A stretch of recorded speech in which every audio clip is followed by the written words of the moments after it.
YouTube, it's been ages, over a month. I've just not had time to go to the garage, so I just want to do you a little Glanza update and a little tool I've made which might be handy to a few people. Very simple. So firstly, the tool I've made is kind of my own portable AFR gauge, and it's basically, I'll put a link up now. Well, I'll show you a screenshot of what I bought. So this PLX AFR gauge was £155 delivered off Amazon Prime, and it came with everything barring the cigarette lighter and my little exhaust clamp I made. So all I've done was, it comes with a spare plug, this one here, and some pins. So I cut the lead, repinned it small, and then bent and hole sawed a piece of steel, a couple of GoPro stickies on there. The power cable I just taped together, and I've put on a cigarette plug. It's got a fuse in there, and it's on bullet connectors. So what also I'm going to do is make another longer bit with crocodile clips to go onto a battery straight away. And then this is the lambda sensor gauge. It comes with the Bosch 4.92 or whatever this latest lambda sensor is. And then all I've done is it's about a foot of tube, welded a lambda bung in, a bit of L-shaped metal and a little bolt. So that just goes up the exhaust, clamps in, run it through the boot, have that sitting next to you on the seat, plugged into the cigarette lighter, and hey presto, you've got a mobile AFR gauge that you can take in and out of various cars. I don't want one on the dash. I'm just not a massive fan of tons of gauges on the dash. For this, I'm gonna get one of them digital dash gauges where it's all just combined into one. But obviously, this is a budget build, Starlet Turbo. So now I can put that on this. I can put that on Carl's Escort, any carved car, anything. It's just mobile. So the Innovit mobile one is like a 400 quid. So £155. Tells you AFRs perfectly.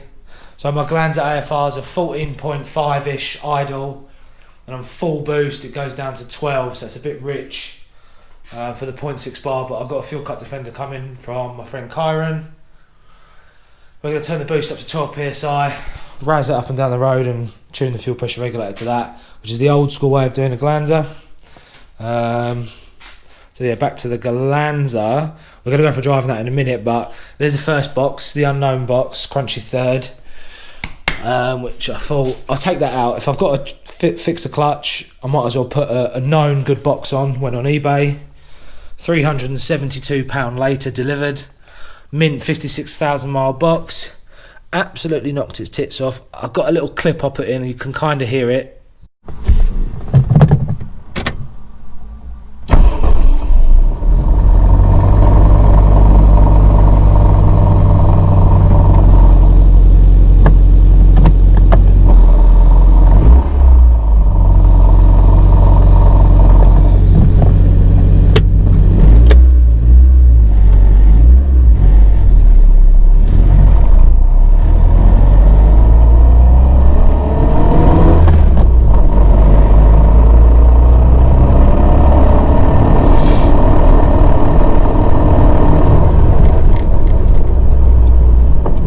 And then this is it. It shifts absolutely fine, but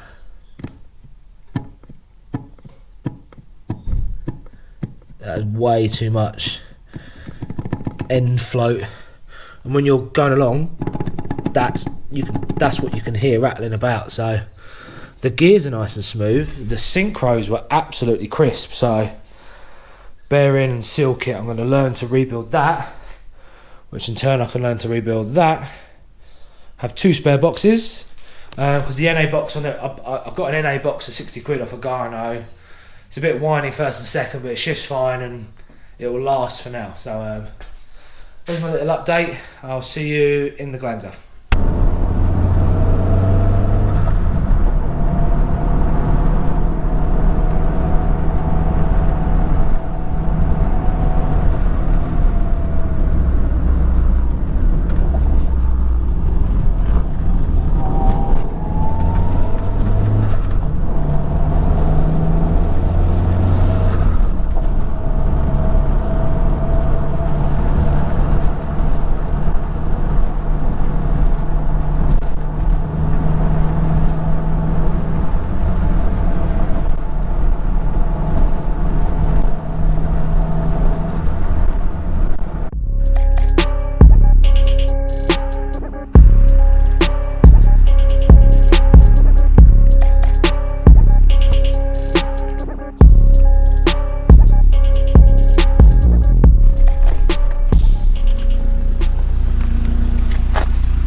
She is.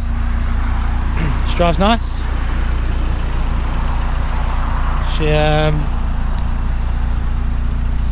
just needs a few little bits sorting out now, but she's it's good fun. There's actually a police bike behind me going up that road, so I couldn't do anything crazy. But yeah, let's go over the car. It's a 96 Glanza S. She's a non-turbo version. Shell was silver. Guy before me crashed it, fixed it, painted it, put the turbo stuff in it, and then gave up. So that's when I picked the shell up off Jake at Lingfield Motors for a good price. And then I built an engine, standard engine, Mark 1 GT thicker rods, new bearings, Toyota gaskets throughout. Got eBay manifolds with a TFO 35, front mount intercooler, fuel pressure regulator, and I'm going to run a HKS fuel cut defender and run 12 psi and use my little portable gauge to match the air fuel ratio so it's correct. So yeah, fun little car, highly recommend getting one.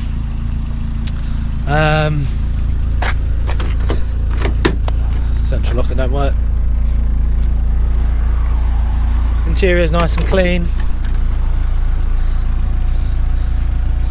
I've got a mixed match of peso seats, sportive door cards, different sportive interior, just the usual stuff.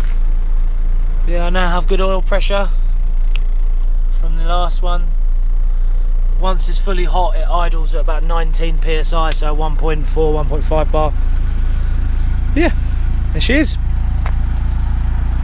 There she is. Anyway, I'll see you next time.